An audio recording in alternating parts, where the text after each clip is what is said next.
Today's talk is based almost entirely on a Sikha from Rebbe, on Pashas Mishpatim.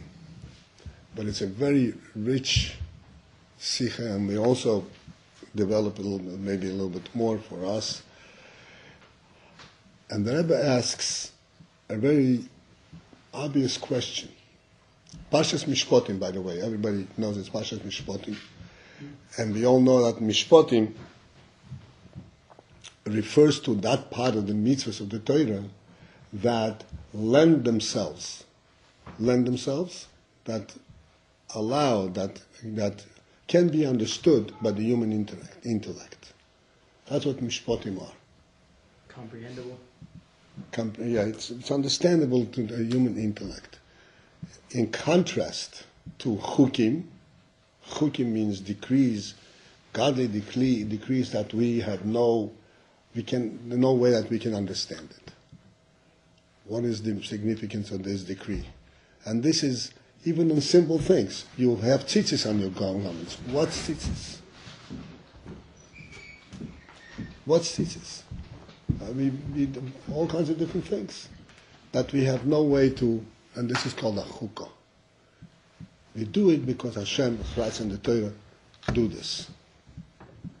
This goes into tzitzis, it goes into kashrus, eat this food, don't eat this food, don't mix milk and meat. This is all chukim.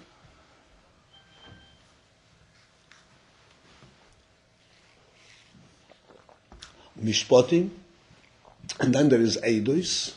You know, eidos is like aid, like a testimonial. Anything that commemorates some event, it's called eidos. Like Shabbos is an eidos for Hashem's creation in the world. Pesach is an eidos for even coming out of Mitzrayim. Eidos are many things that we do as an eidos. And then there is Mishpatim. Eidos and Chukim, Chukim are completely outside of our realm of understanding. Eidos, we can understand, but if the Torah didn't say, we would not invent it on our own. Once the Torah says it, we can understand, we can relate to it. Mishpatim are such laws that, generally speaking, even if the Torah did not give it to us, we would also be able to figure it out on our own. This is, in other words, this is a right thing. Don't steal. Everyone knows that you should not steal. And yet, it's a mitzvah in the Torah. So this is the part of the mitzvahs in the Torah that are called Mishpatim.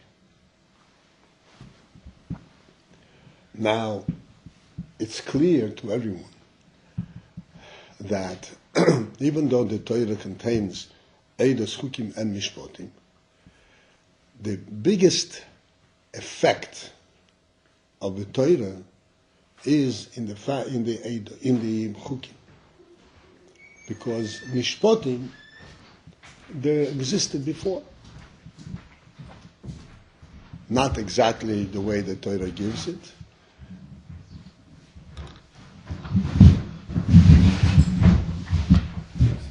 But they were generally speaking laws, Mishpatim, laws of justice.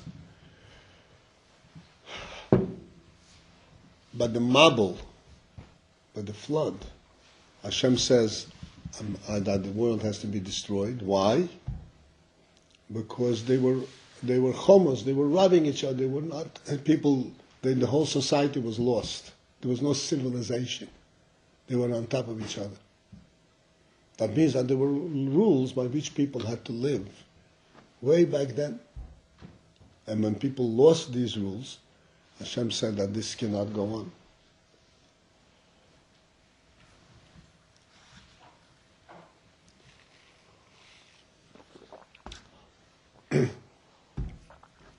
If you would remember, Avimelech, Melech Gror, had a debate with Avraham. And Avraham pointed out to him that Avimelech's servants had robbed Avraham's wells, water. Remember that? That means that there were rules. You should not rob. And Abimelech said, oh, I'm sorry. I didn't know about it. Obviously there were rules. So the main effect of Matan Torah are the chukim. Mishpatim also were included, you would seem, but mainly it's chukim. So now, Parshas Mishpatim is the very first parsha right after Matan Torah. Parshas Yisro is Matan Torah, that's where it ends with Matan Torah. And then comes Parshas Mishpatim. And Mishpatim speaks about Mishpatim, you learn already. Mishpatim. If a person digs a well, digs a hole, and people fall, and the donkey falls in and gets damaged, you have to pay. The civil responsibilities. So the question is, how does it fit that the first discussion after Matan Torah should be about Mishpatim? The first discussion after Matan Torah should be chukim. Because that's the main thing that Matan Torah had innovated.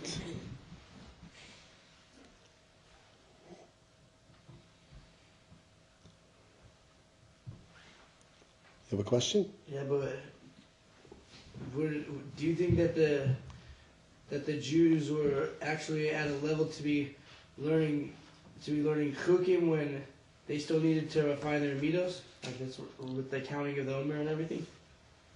When they had to learn the basics and then work their way up to something at a higher level? This was already after the counting the Omer. This was after Matan Torah. Actually, was, I'm sorry.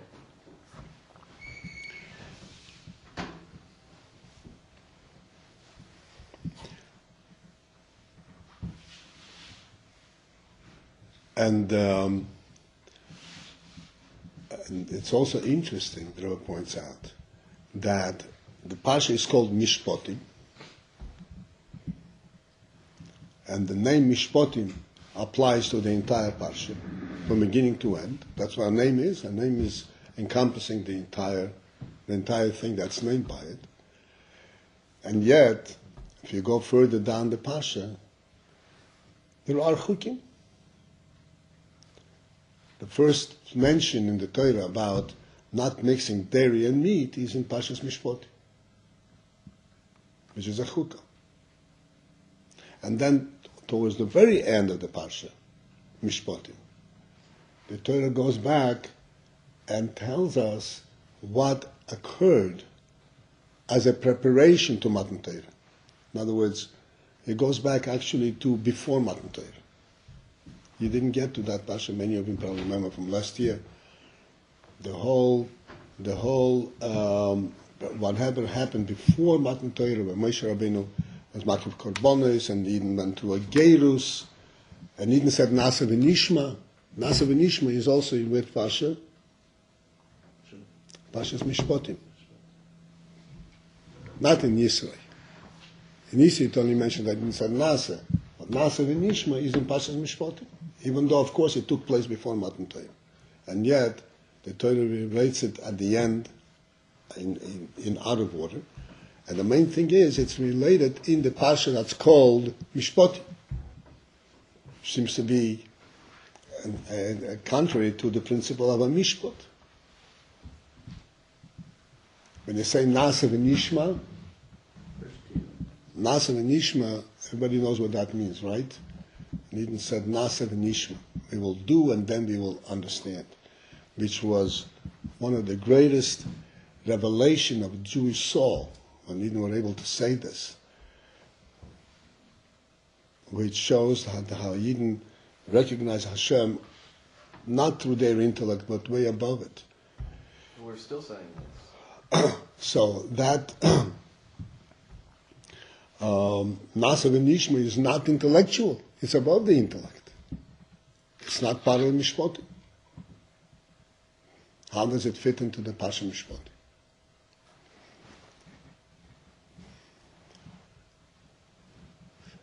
And the Rebbe explains that the Matan Torah there was a profound, everybody knows the word profound? Deep breakthrough in the world.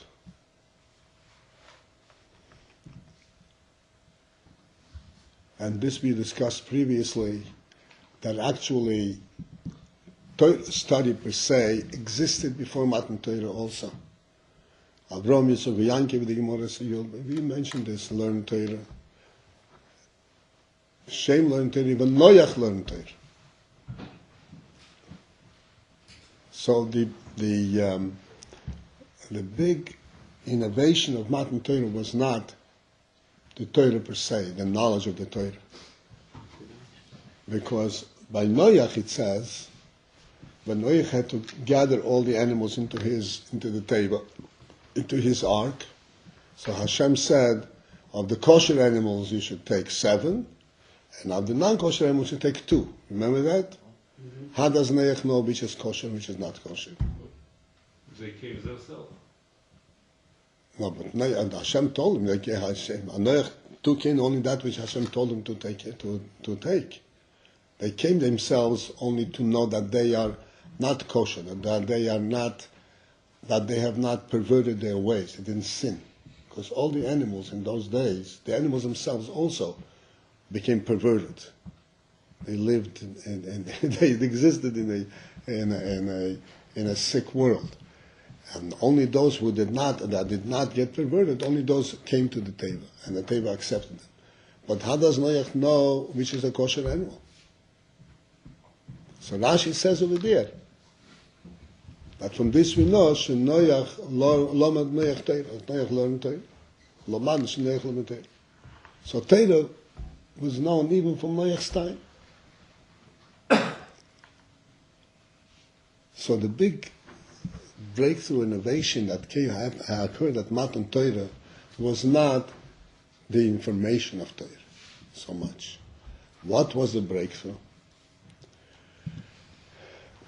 The breakthrough is, the big innovation of Matan Torah is that the Torah that we have after Matan Torah, even though from the perspective of information it may be the same, but it has a different power,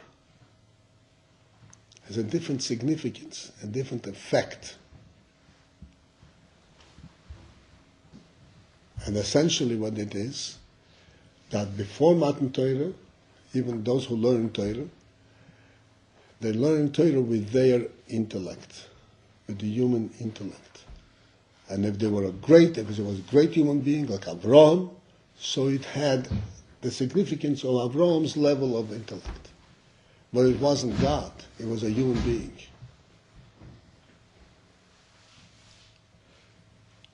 And therefore, a human being can only learn and direct himself to proper action, but he cannot change the world. The world remains the same. So essentially, there was a big separation between God and the world. And the world, no matter how much the world came to understand and know God, it remained in the world, it didn't elevate itself. We discussed this not long ago, as I remember, also to point out that Avraham, it says Avraham had made Gerim. Avraham Megayer hu Anoshim, and Sodom Megayer says Hanoshim. Hanefesh Asher also B'choram. Do you remember this? When Avraham was told by Hashem to leave Choram and to go to Eretz Yisrael, so it says Avraham took all the people that he and Sodom made. Rashi says, what do you mean they made? Hanefesh Asher also B'choram. The souls, the neshamas that they made in Choram. What did they make him? So it says, Avraham Megayer is Hanosh. Avraham was Megayer the man, and Surah was Megayer says Hanosh. Surah was Megayer the women. What does it mean, Megayer? Megayer means that they taught him about Hashem, and these people stuck. They became a huge group that associated themselves with Avraham and Sarah, who rejected Avodah Zarah, and who accepted Avraham and Sarah's guidance, knowledge of Hashem. There was a very, very big effect and very big group, and was a big effect in the world. So now, what happened to those Gerim? Where are they? They're Jews now, No. The Jews are only the descendants of Rom Yitzchak and Yankiv. Now, what happened to them? They dissipated. They got re-involved, surely there's some trace of it is effect. Everything that a person does has some trace left, but it didn't make a profound change in them. Their children did not become Jews automatically. Abraham, Yitzchak, and Yaakov's children are automatically Jews.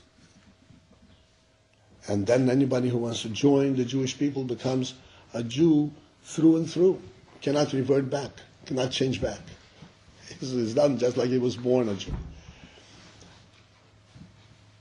This power, that this is something that stays forever, this goes through the entire Mitzvah, the entire existence, that came at Matan Torah time. Before that, it didn't exist. In other words, just one second. In other words, what happened at Matan Torah was that this separation between the upper elements, between God and the world, has now been removed. And now, God descended on Har Sinai, came down to this world, to the point where everybody saw and heard. And this also enabled the people, the Eden, to absorb, to take in, and to recognize God not just intellectually, not just as something distant, something I know that it exists, but something that becomes part of them. To the extent that what they do, this is the power of mitzvah. The power of a mitzvah is that what he does with the mitzvah, it's Hashem himself doing it. It's like Hashem himself is doing it. And it has the same effect like Hashem himself is doing it.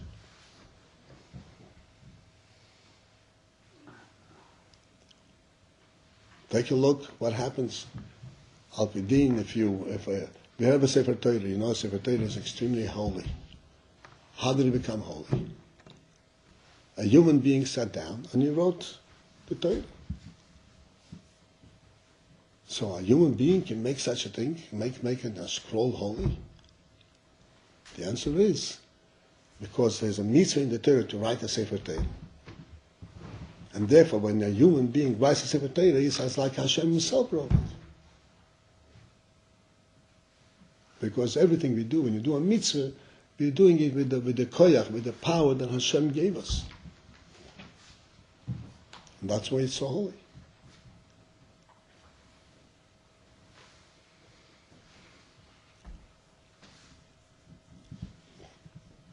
And after Matan Torah, anything to do with Torah mitzvahs has a power as if we can create it. A person, a human being,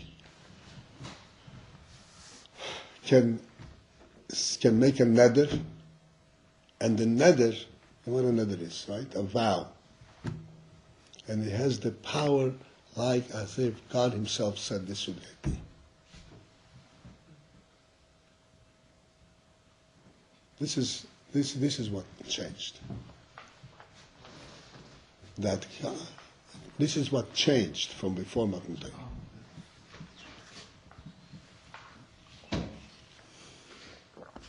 Before Matan Torah, if a person made a vow, a promise, he also had to keep it, because that's decent from a human perspective.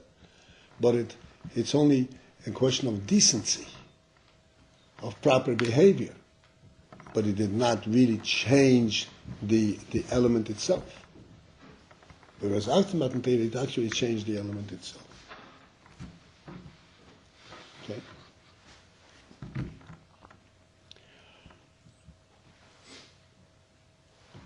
And this, the Rebbe explains, is why Mishpatim are the first things that the Torah mentions after Matan Torah. To tell us, to reveal to us the true effect of Torah. The true effect of Torah is, even though Mishpatim are mitzvahs that we knew before, but that was not the real thing. The real thing is when it becomes a godly mitzvah in this world. When God's mitzvah permeates, goes through the world itself. That is the real effect of Matan Torah. That which we understand with our seichel, with our intellect. You understand the issue? We have to understand with our seichel. And that understanding becomes real. This is the effect of Matan Torah. So that when we say we have to behave decently, we should not steal, we should not lie, we have to be tzniusdik, all of these things, even though they are seichel, but now this seichel is based on Hashem's command. And therefore, we have a combination. Hashem's command, which is higher than world, and it's being accepted and taken into the human intellect. And that is a complete combination, unifying between God and man. When it becomes completely a part of the person.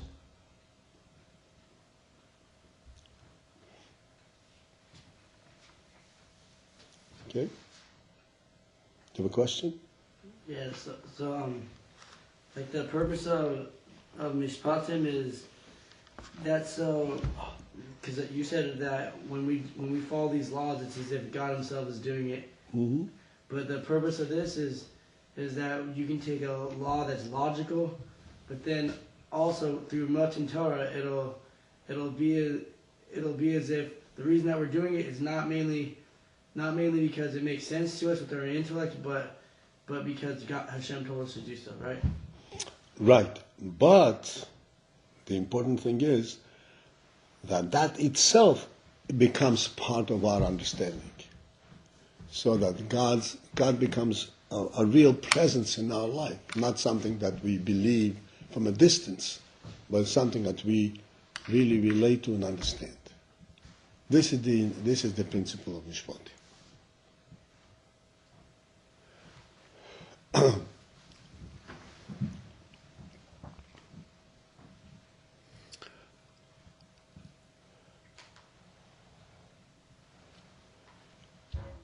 There are, in a person, generally speaking, there are two levels, which also we discussed the other day. There is the level of emunah. Emunah means faith.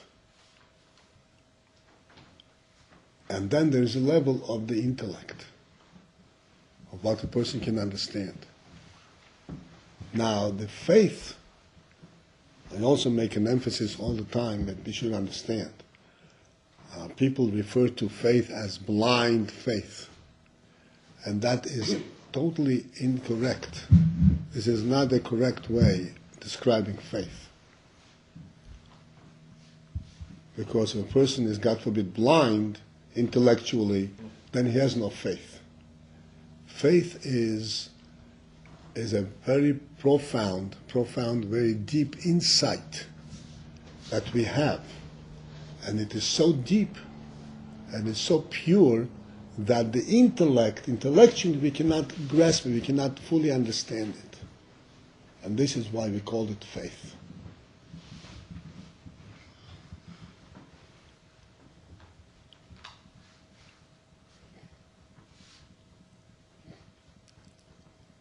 This is similar to the experience of sight.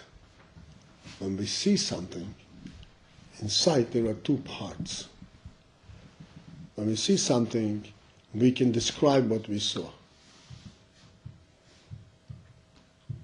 We can fully describe what we saw.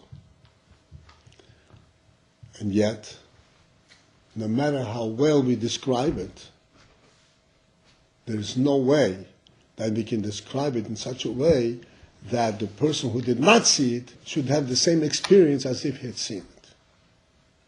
No way. Seeing it is a completely different experience. If you were to describe to someone something that you saw, let's say, I used to use this illustration, Niagara Falls. Ever seen Niagara Falls? No. Niagara Falls is upstate in New York. There is an area where a lake falls into a river. Niagara. Yeah, Buffalo. It's like a 150-foot drop of water. And it's very big. It's not just the depth. Yeah. It's very big. Goes a whole horseshoe, and makes tremendous noise. And it runs at very high speeds. You can imagine. Millions of gallons of water run through in 5 minutes. It's a huge, huge opening, and it's a very impressive sight. It's a very impressive sight. This Niagara Falls. So if someone were to describe to you, like I described to you briefly, Niagara Falls. So after you read about it and you look at pictures even, then you go back and see it, it'll be a completely different effect. What's the difference? You know everything about it already. How come you're so impressed when you see it? Because when you see it, you see it much more deeply than what you understand. And that's faith. Faith is a real knowledge. Faith is not, I got to blind. But it's an insight from the neshama. Faith is something that Hashem has given us as a gift. Every person that is able to know and see the truth without being able even to understand what he sees. And then he follows through and tries to understand as much as he can from that which he knows and believes. So this is a gift from Eibusha. Then after that comes the intellect, where a person is required really to understand what he sees, to understand what he believes. Why does he need to understand it? If he has the faith, why does he need to understand it? The answer is precisely what we discussed just now.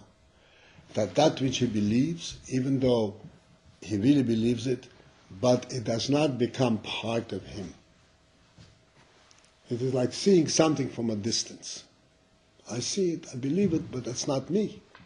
When does it become the person, and that takes over him and goes through every part of him, to the point that he makes decisions, practical decisions, what to do and what not to do on that basis, that is when it goes into his intellect. This going into the intellect is called Mishpatim. This is called Mishpatim. Mishpatim means something that enters into our intellect and we can fully relate to it. It becomes part of us. And the Torah is telling us the first thing after Matan Torah is not the faith. That you already saw. The first thing after Matan Torah is to have to labor and to work to understand and to bring it down to our own intellectual understanding. It should become like a mishpat, like a civil law, something that you would make on your own.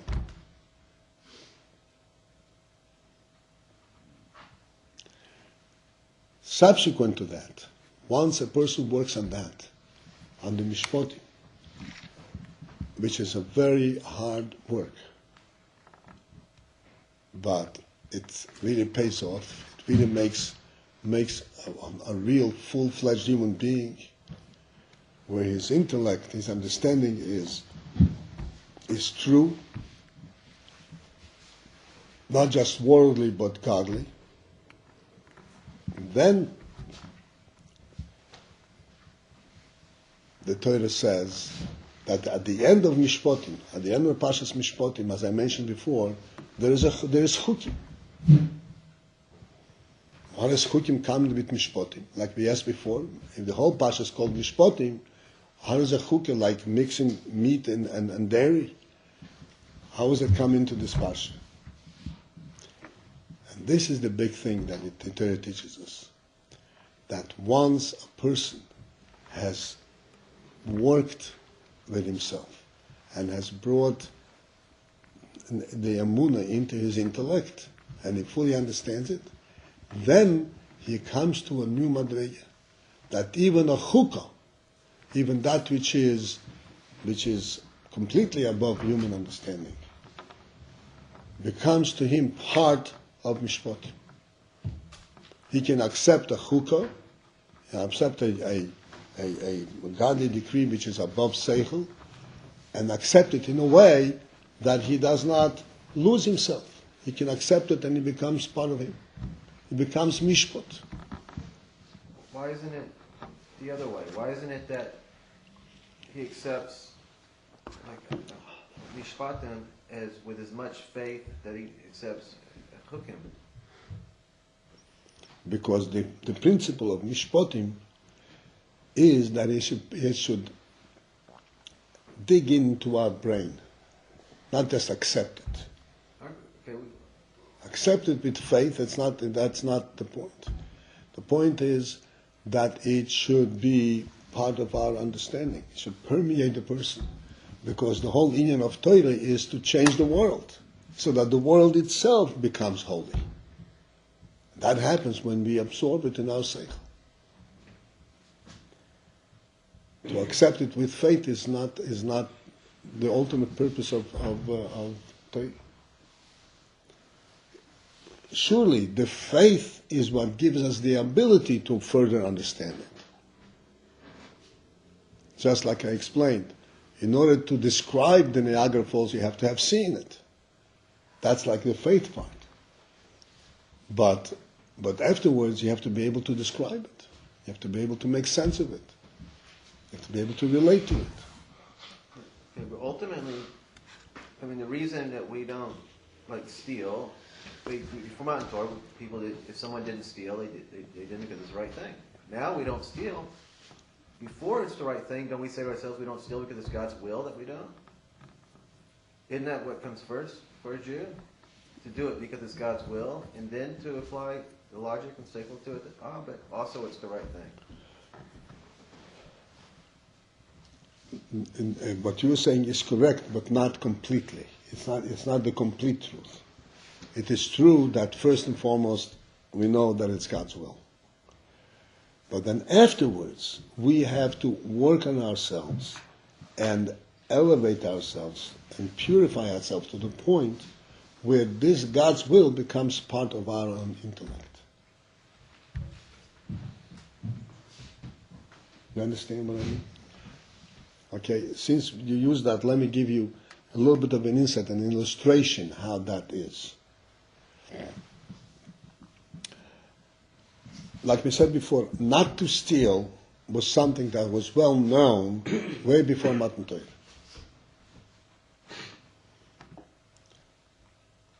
But after Matan Torah, it acquired a different meaning, a different perspective. What was the difference? Without Torah, the principle of not to steal was based entirely on a worldly reality. If two people live next door to each other, and one will steal from the other, then the other will steal from him. Right? It's reciprocal. And then the whole civilized interaction and living together is destroyed. In other words, it destroys the social fabric. If there are no laws that guide people's interaction, then it destroys the whole social fabric. Like in this country, there are laws against stealing and robbing and, God forbid, killing. There are all kinds of laws. These laws are not based on the Torah. They don't say don't steal in the Constitution and say don't steal because God said so. It doesn't say that. What then is it? It is a social requirement. society, quote unquote, decided that we are going to have these rules in order to promote our social welfare. Right? Everybody understands that. So the whole concept is contained within worldly benefits. And everybody agrees that we should do this in order to strengthen our social structure. And if somebody steals, we have to punish him because we don't want the social structure to be demolished, to be broken. Yeshua, stay with me. But after Matan Torah teaches us also apiseichel, also with intellect, but from a different perspective.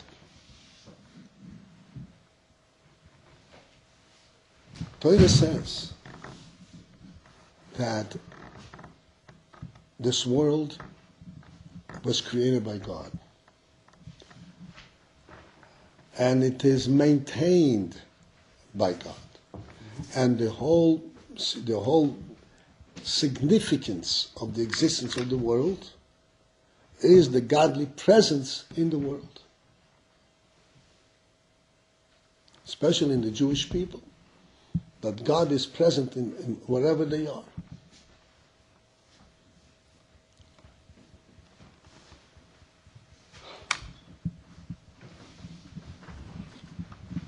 And therefore, any misconduct,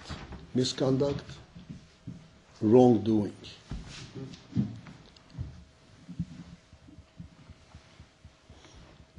it's not just an affront, only an insult to the social, to the other people.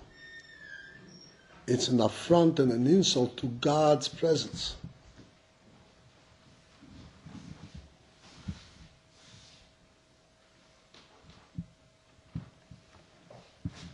So therefore, this principle of not stealing is apiseichel. It's an intellectual understanding. There's a godly presence we understand, and that doing wrong is an insult to the godly presence. It is ignoring the godly presence, and it's apiseichel, but it is based and incorporates this emunah, incorporates the higher understanding of what's going on. It's not just contained within the social structure. The intellect itself is absorbing something which is higher than intellect, the godly presence, and it becomes understandable from that perspective. Let's illustrate this a little further, like in a human being himself. Every human being to himself.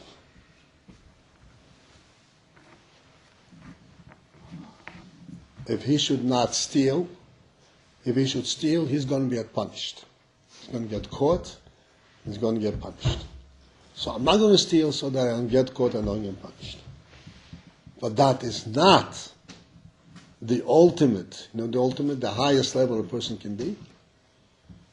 A person who does not steal only because he doesn't want to get caught, punished, we say he is not intellectual. He is lacking human value. Right? He should not steal because it's insulting to his human stature. How can a human being do this? So if this is true regarding the individual human being, with Torah we understand that this is not just an affront to the human being, it's an affront to the godly presence in our lives. It's beyond ethics. And this is how the godly presence becomes part of our intellect and becomes mishpat. It's fully understandable, and yet it has a godly quality to it.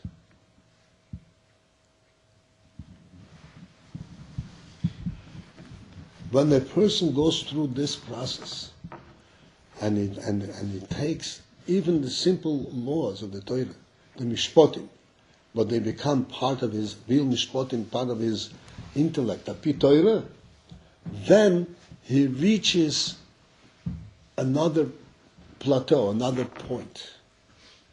The other point is, like we said, even chukim, when you say don't mix dairy and meat, which is a chukkah, and a chukkah by natural, normally a chukkah would be something that would be disrupting, breaking a person's intellect, because he can't relate to it. It's something which he can only obey, but he cannot relate to it. But once a person develops and works through and he finds his intellect, that he understands mishpatim according to, with a godly quality to it, then he can come to chukim, and the chukim themselves become mishpatim. They don't disrupt his presence. He can relate to them, because his intellect is much higher and much broader, and he can even accept a higher godly revelation without being lost, without being broken. This is how the Rebbe explains the fact that in Pashas Mishpatim there are also at the end chukim, some chukim.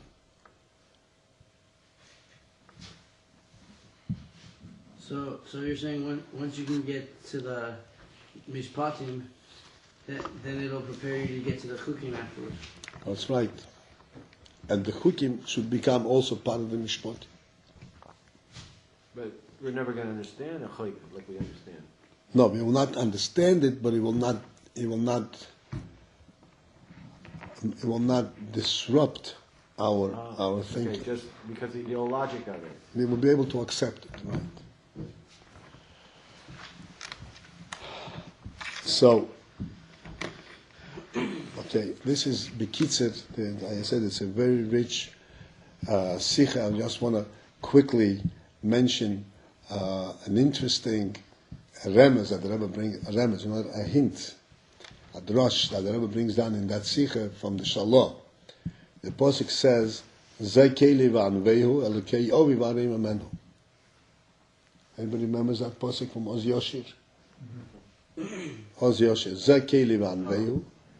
This is my God, and I will purify him. Elokei ovi v'areim amenu, the God of my father v'areim amenu, and I will exalt him. So the Shalom says that this posuk speaks on about two different ways that a person serves Hashem. Namely, these two that we discuss now, the intellectual and the emunah. Zeh keli, zeh means this. When can a person point with a finger, this is it? Only that which he fully understands. With his intellect. So when a person can say, Zeh keli, this is my God, that he fully understands it, then v'anvehu, then that becomes one with him. And he says that the word anvehu stands for two words. Anvehu stands for two words, ani vahu, that I and Hashem are one. When one understands, uses intellect and accepts it through his intellect, like we discussed just now, then Hashem and I become one thing. Elokei Ovi, if he says he's the God of my fathers. God of my fathers means that which I inherited from my fathers, that which was given to me, the neshama that was given to me, the faith that was given to me. It's wonderful. But this is something, v'areim amenu, I exalt him. Then Hashem is above me. He's someplace else, not in me. When does Hashem become part of me? Is Zeh keli, when he can say Zeh keli, this is me. And the Pashas Mishpatim, the Rebbe explains, is teaching us that there has to be both. Both means not two different people, but the person through his avodah in Mishpatim, trying to fully understand the union of godliness and to find and to understand Torah mitzvahs from Abyss Seichel, then he comes to the point where even Elokei Ovi, even that which is higher than Seichel, that which is Amunah, also becomes part of his Mishpatim, part of him. And he can fully relate to it and understand it. So to conclude, I want to speak just to us over here. And this is an issue actually connected to what I said to you before this whole talk. It's important that we know who we are and where we are. To speak with superlatives. What superlative means? Superlatives means a guzma. A guzma means speak in the air, big things. Sometimes we have to dance and sing and be higher, but we also have to know who we are, where we are, where we stand, what our seichel is. That is the only way that a person grows. Because to jump up, it's very easy. But the problem is when you jump up, what happens after that? You fall down again. Nothing happens. If you climb up on the ladder slowly, then you can stand there and look what's going on. If you give a jump, you fall right down.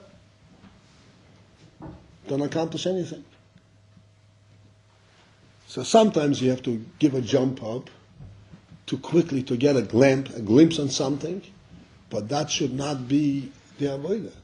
That should be for the moment to get a glimpse, to get a little bit inspiration, but then you have to sit down and work on your intellect, intellectually, on your emotion, to fully relate personally to Torah mitzvahs, to God's presence, and to living with a Torah life, and to understand what it means to be a Jew, and what is Torah, and what is a mitzvah.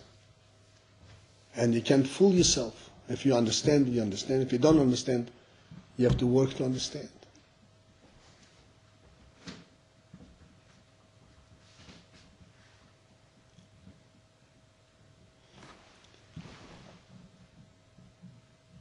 This is really a lifelong process. This is not something that you come to yeshiva for a year, for 2 years, and you're finished. This is for a lifetime. This is a lifelong process. But it will be a lifelong process if you start in the right time. If you start in yeshiva to work, then when you leave yeshiva, you continue to work. If you start in yeshiva to dream, then when you leave yeshiva, you wake up from the dream and you have nothing. You have to be real. This is the time when you have a chance to really labor and work hard. It will set you up for the whole lifetime. There's no question that 10 years from now you're all going to know much, much more, infinitely more than you know now and understand now. There's no question.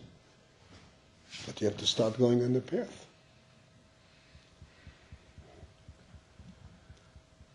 And the path is through the process of, once you receive the Torah, then you have to go into Mishpatim. You have to absorb it. What does it really mean? How do I relate to it? Do I relate to it? Do I understand it?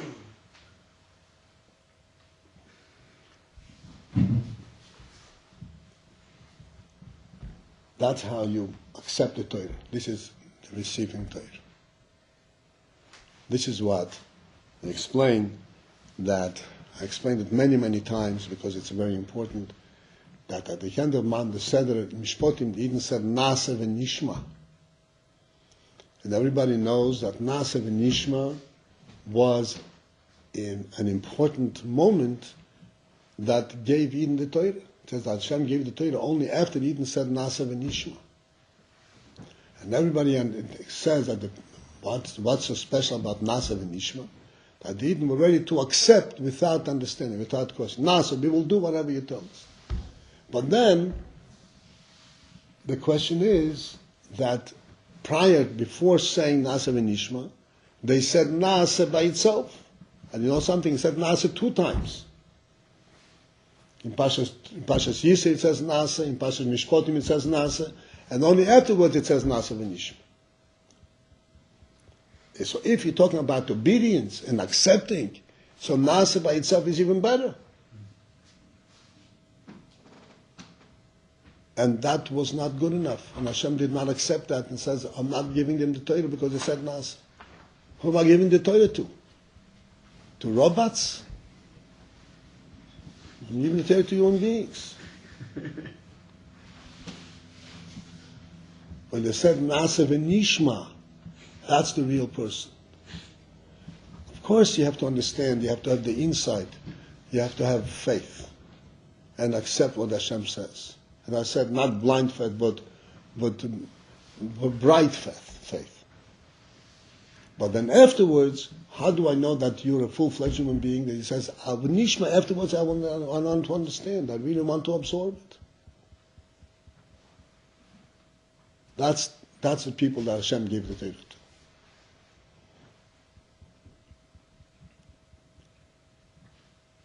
So with Hashem's help, you here, all of us here, and all of us together will do Nasa v'nishma. And then we will receive the Torah, and we will be full-fledged Eden. Amen. Wait. Bye-bye.